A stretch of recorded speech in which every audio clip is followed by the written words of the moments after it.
మన దాము ఇలా నవ్వి ఎన్ని రోజులైందో కదా. ఈ ఇంట్లో మళ్ళీ పాత రోజులొచ్చాయి, పాత జ్ఞాపకాలు గుర్తుకొచ్చాయి. అవును భాగ్యం, రిషిగాడు మావయ్యని దించేశాడు.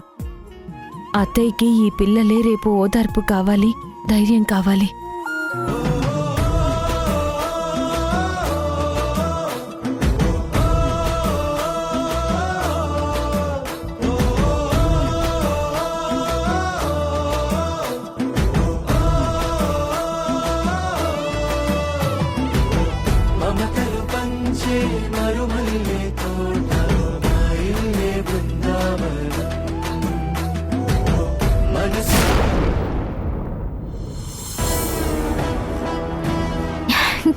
డబ్బు మొత్తం ఇంట్లోనే ఉంది.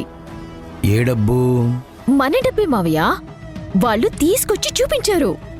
ఎవరు చూపించారు? ఎవరికి చూపించారు? అయ్యో, దమయంతి అత్తయ్య. దమయంతి ఎవరు? యష్ వాళ్ళ అమ్మ. యష్ ఎవరు? ఆ ప్రాజెక్ట్ ని డీల్ చేస్తుంది తనే కదా. ఓ, డబ్బెందుకు చూపించారు? మావయ్య, నువ్వు కాసేపు ఆగుతావా? ఎలాగైనా మనం ఆ డబ్బు కొట్టేయాలి. ఇంకేంటి మధు, డబ్బు ఇంట్లో ఉందని తెలిసింది, ఇంట్లో ఎక్కడుందో కూడా తెలిసింది. నువ్వు నీ తెలివితేటలను ఉపయోగించి ఈ రాత్రికి ఎలాగైనా సరే ఆ డబ్బును కొట్టేయ్. అవసరమైతే నేను వస్తాను. మీరొచ్చి ఏం చేస్తారు? లేస్తే కూర్చోలేరు, కూర్చుంటే లేవలేరు. నేనే చూసుకుంటాను. ఈ రాత్రికి ఎలాగైనా డబ్బు దొంగతనం చేస్తాను. All the best Madhu. Thank you. All the best Madhu. Thank you మావయ్య. వెళ్ళొస్తావే.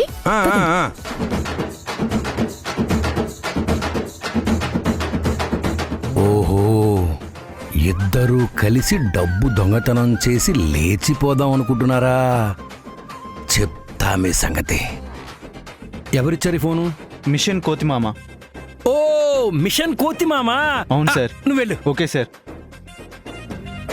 సింధు పంపించిందనమాట.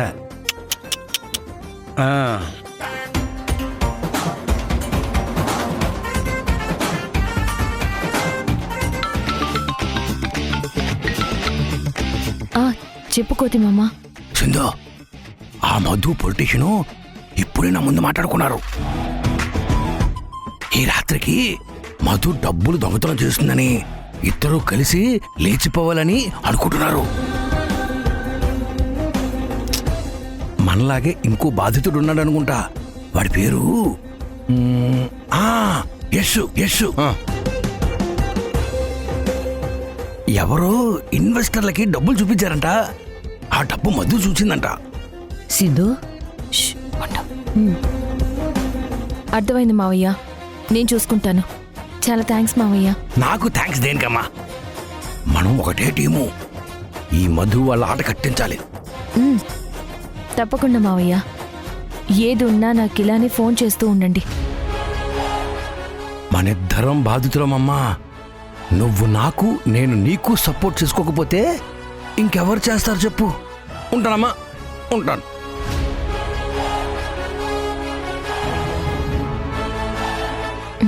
భాగ్యం, మా కోతి మామకి మతి ఉన్నప్పుడు కరెక్ట్గా ఆలోచించలేకపోయాడు. మతి పోయాక బుర్ర వాడడం మొదలుపెట్టాడు. సూపర్గా ఆలోచిస్తున్నాడు. నువ్వు అంత సంతోషపడే విషయం ఏం చెప్పాడు సింధు? ఈరోజు మధు డబ్బు దొంగతనం చేయడానికి ట్రై చేస్తుందంట. ఓసి దీని జిమ్మడిపోను, అది ఇంతకి తెగించిందన్నమాట. అంటే దొంగతనం చేస్తుందా? దాన్ని రెడ్ హ్యాండెడ్గా పట్టుకుని ఇరికిద్దాం. దానికి అవకాశం దొరికినప్పుడల్లా నిన్ను ఎలా ఇరికించాలని చూసింది. ఇప్పుడదే అవకాశం మనల్ని వెతుక్కుంటూ వచ్చింది. ఇప్పుడు నేనొదులుతానా? దాన్ని 3 చెరువుల నీళ్లు తాగిస్తాను. మధు, నువ్వైపోయావు.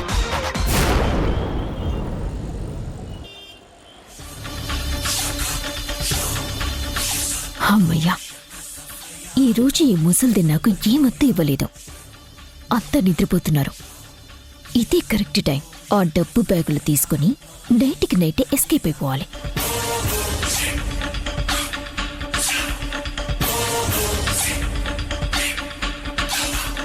పై రూమ్లో లేదేంటి? మరి డబ్బు ఎక్కడ పెట్టినట్టు?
ఏం మనిషివే నువ్వు? ఆఖరికి ఇంట్లోనే దొంగతనం చేసే స్థాయికి దిగజారిపోయావా? నువ్వు ఇంటికి కోడలివా లేకపోతే ఈ ఇంట్లో దూరిన దొంగవా? రేపో మాపో నీ కడుపున కాయి కాస్తే నువ్వు బాగుపడతావని మేమెదురు చూస్తుంటే నీకీ నీచమైన బుద్ధులు పోలేదే?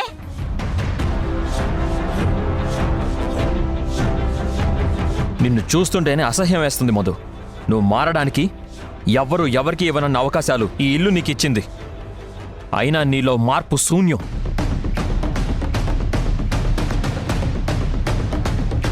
మధు, నువ్వు నా భార్య అని చెప్పుకోవడానికి నాకు సిగ్గుగా ఉంది. నువ్వు ఇక్కడ ఒక్క క్షణం కూడా ఉండడానికి వీల్లేదు. వెళ్ళి ఇక్కడి నుంచి. ఆగు తేజ.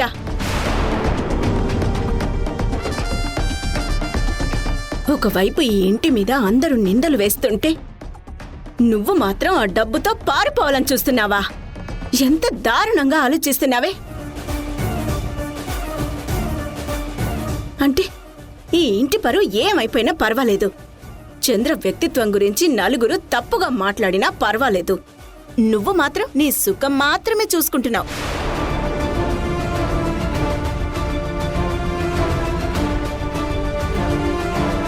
ఇక మాట్లాడడానికి ఏమీ మిగల్లేదు. అందరూ నిన్ను ఈ ఇంట్లో భరిస్తున్నదే చంద్ర కోసం. ఆయన ఇంటికి వచ్చిన తర్వాత నిన్ను ఏం చేయాలనే నిర్ణయం ఆయనే తీసుకుంటారు. అప్పటి వరకు నువ్వు మనుషుల్లో తిరిగే అర్హత కోల్పోయావు. నీ మొహం కూడా మాకు చూపించకు. పదండి. ఛీ!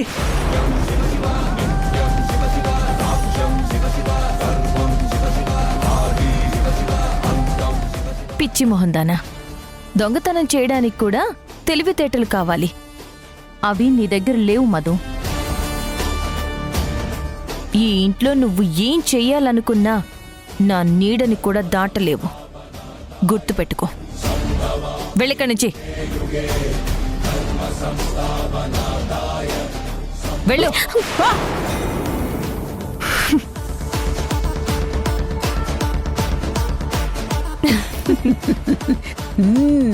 భాగ్యం, తలిపేసొచ్చి.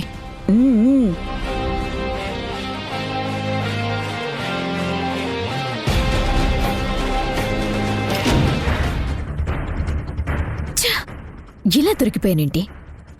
నేను దొంగతనం ప్లాన్ చేసిన విషయం నాకు, ఆ పొలిటీషియన్కి, మా మావయ్యకి తప్ప ఎవ్వరికీ తెలీదు.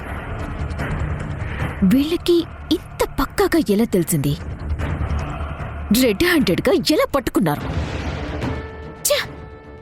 అనవసరంగా తొందరపడి దొరికిపోయాను కదా. ఇప్పుడు మావయ్య వస్తే నా పని గోవిందా. ఏదో ఒకటి చేయాలి. ఏం చేయాలి? 1 2 3 4 5 6 7 8. అమ్మా రా కూర్చో. ఆ మధు దొంగతనం ప్లాన్ చేసింది కదా, ఏం ప్రాబ్లం అవ్వలేదు కదా? నువ్వు సమయానికి ఇన్ఫర్మేషన్ ఇచ్చావు కాబట్టి ఏం ప్రాబ్లం అవ్వలేదు మావయ్య. నీ వల్ల ఈరోజు చాలా కుటుంబాలు నిలబడ్డాయి.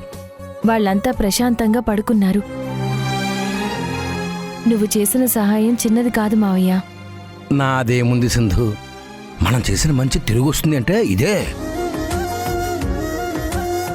ఆ రోజు ఆటో వాడికి డబ్బిచ్చి నువ్వు నాకు సాయం చేసావు. నీ డబ్బు పోకుండా నేను నీకు సాయం చేశాను, అంతే.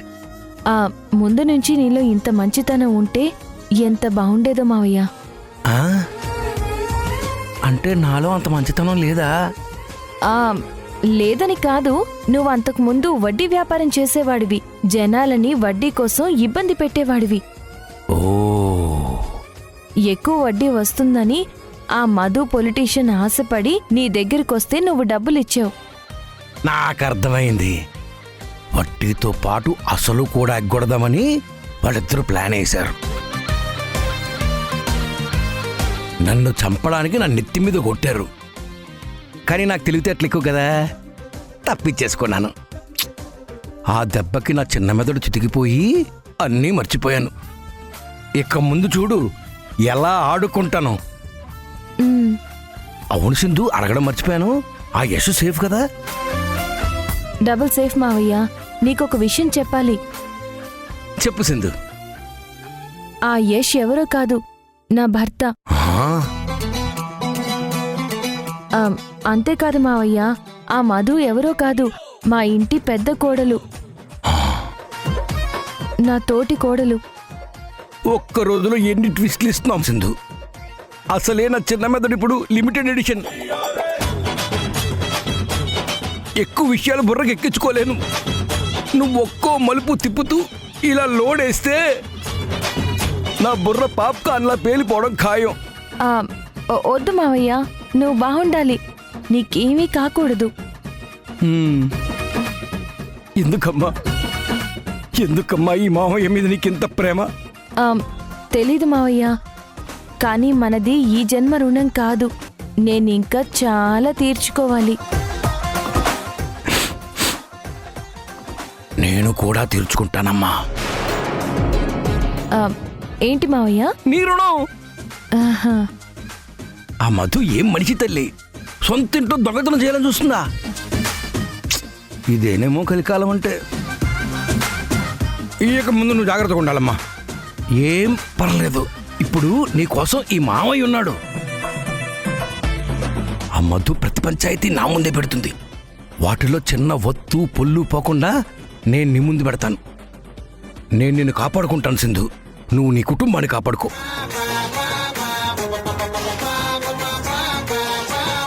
ఏటి సింధు అలా చూస్తున్నావు?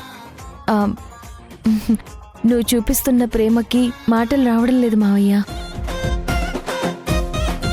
నువ్వు చెప్పక్కర్లేదమ్మా, నీకు నా మీదున్న ప్రేమ నీ కళ్ళల్లోనే తెలుస్తోంది. ఆ, సరే మావయ్య, నేను కలవడానికి ఎవరైనా వస్తే ప్రాబ్లం అవుతుంది, నేను వెళ్ళొస్తాను. ఆ, ఆ, ఆ.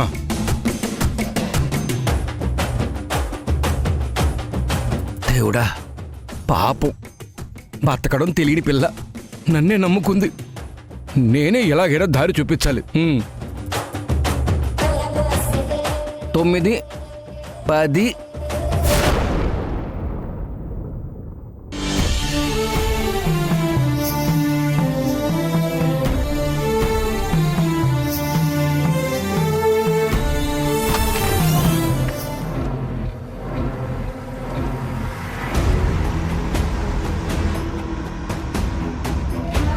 అందరూ నిన్ను ఈ ఇంట్లో భరిస్తున్నదే చంద్ర కోసం. ఆయన ఇంటికి వచ్చిన తర్వాత నిన్ను ఏం చేయాలనే నిర్ణయం ఆయనే తీసుకుంటారు. నీ మొహం కూడా మాకు చూపించకు, పదండి.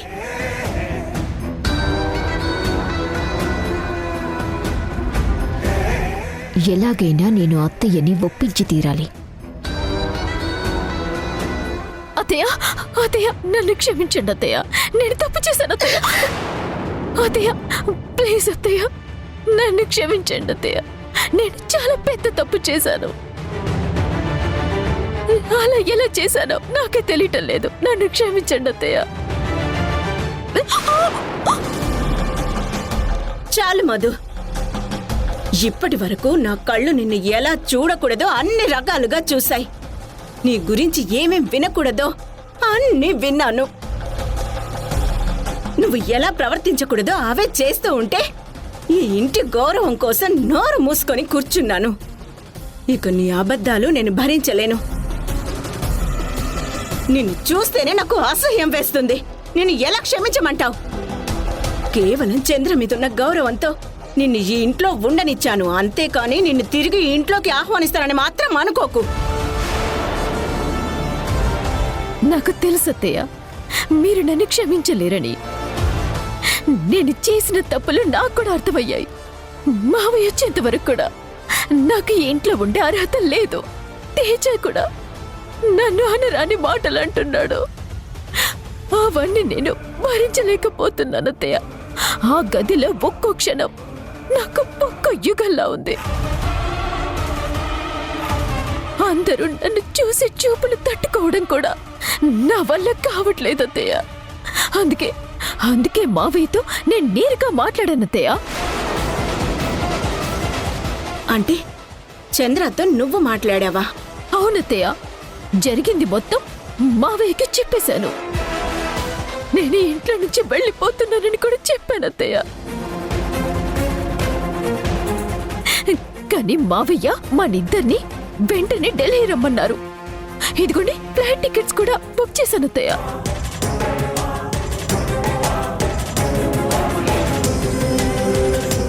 చంద్ర ఢిల్లీ రమ్మన్నాడా? 2 రోజుల్లో వస్తానన్న మనిషి మనల్ని అక్కడికి రమ్మనడం ఏంటి అసలా? పైగా నాతో ఒక్క మాట కూడా చెప్పలేదు. మావయ్య కూడా అదే అన్నారు అత్తయ్య. ఇంట్లో అంత జరుగుతుంటే ఎవరు నాకు ఫోన్ చేసి ఎందుకు చెప్పలేదు? దామ కూడా ఒక్క మాట కూడా అనలేదని ఆయన ఫీల్ అయ్యారు.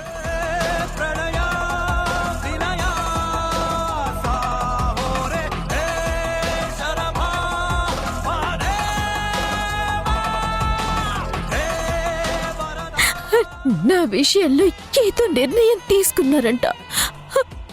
అదేంటో నాకు తెలియట్లేదు అత్తయ్య. అది ఎలాంటిదైనా నేను ఒప్పుకుంటాను అత్తయ్య. అది ఏంటని నేను అడిగాను, కానీ అది మీ ముందే చెప్తానన్నారు అత్తయ్య.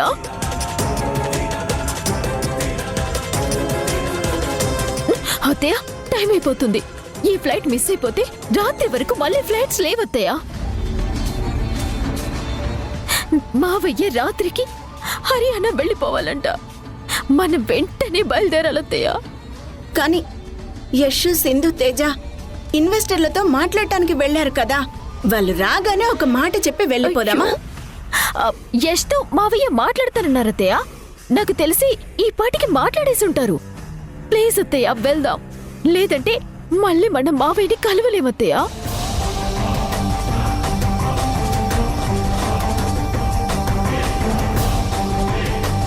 నిజంగానే చంద్ర యష్తో మాట్లాడతానన్నాడా?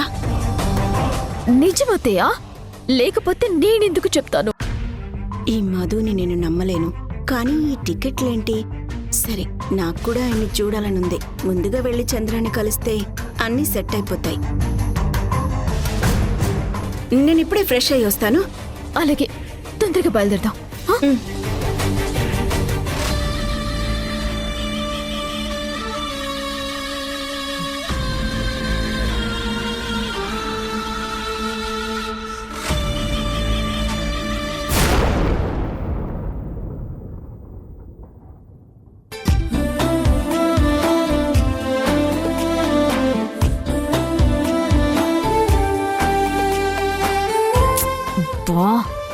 వీళ్ళిప్పుడు ఎదురవ్వాలా?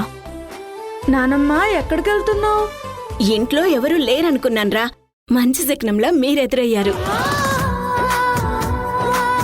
రిషి, శశి, మీ తాతయ్య మమ్మల్ని ఢిల్లీ రమ్మన్నారంట. నేను వెళ్ళి ఆయన్ని కలిసేసొస్తాను. జేజీ గుడికి వెళ్ళింది. తను రాగానే ఈ విషయం చెప్పండి. అత్తయ్య, ఫ్లైట్ కి టైం అవుతుంది, వెళ్దామా? వెళ్దాం మధు. పిల్లలు జాగ్రత్త, వస్తానే.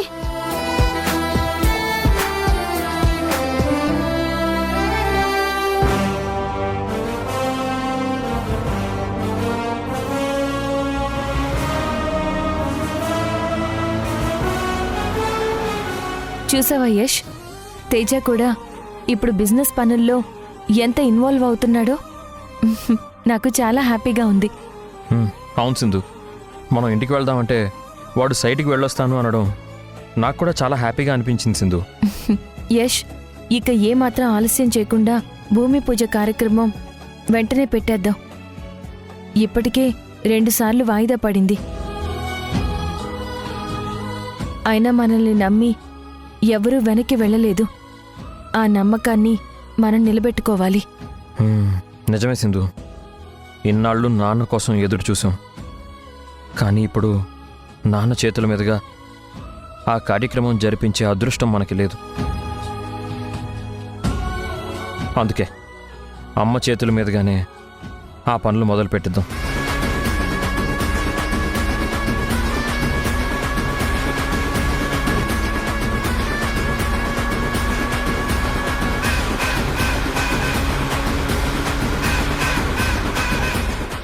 ఎలా అయితేనే అత్తయ్యని ఒంటరిగా ఇంట్లో నుంచి తీసుకురాగలిగాను. ఢిల్లీలో మావయ్య లేరని నా గట్టి నమ్మకం. అది అత్తయ్య ముందు నిరూపిస్తే ఇంట్లో మహాభారతమే. నాకు ఇంట్లో స్థానం లేకుండా చేయాలని చూస్తున్నావు కదా సింధు. నేను నిజంగా పోవాల్సొస్తే నాతో పాటు నిన్ను కూడా బయటికి గెంటించే వెళ్తాను. ఈ ఢిల్లీ డ్రామాకి ఈ రోజుతో తెరపడుతుంది. నేను తీగ లాగితే చాలు, నీ అబద్ధపు డొంక మొత్తం కదులుతుంది. అమ్మా, ఎక్కడున్నావు? నానమ్మ ఇంట్లో లేదు నాన్న. ఇంట్లో లేకపోవడం ఏంటి? ఎక్కడికి వెళ్ళింది? నానమ్మ ఢిల్లీకి వెళ్ళింది నాన్న. నానమ్మ ఢిల్లీకి వెళ్ళింది నాన్న.